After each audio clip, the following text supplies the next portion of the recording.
Ez az egyetlen út a túlélésre. Hogy elássuk a répát? Elültetjük, barátom, elültetjük. Függetlenség. Tőlük, ez a lényeg.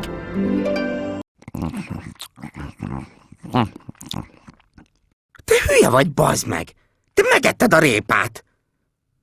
Hát ez tök hülye, bazd meg! Megette a répát! Nem nő a répa.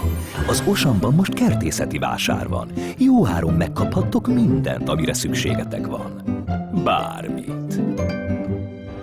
Répa nem volt inkább? Ezek itt hagytak minket. Répa nélkül. Végünk van. Nyugi van, srácok. Az Osamba mentek, mert ott mindent megtalálnak. Fogadjunk, hogy nem kapunk répát. Ilyenek ezek, csak magukra gondolnak. Aztán ráfogják, hogy nem fér bele a keretbe. Nyugi van, srácok. Az Osamban voltak.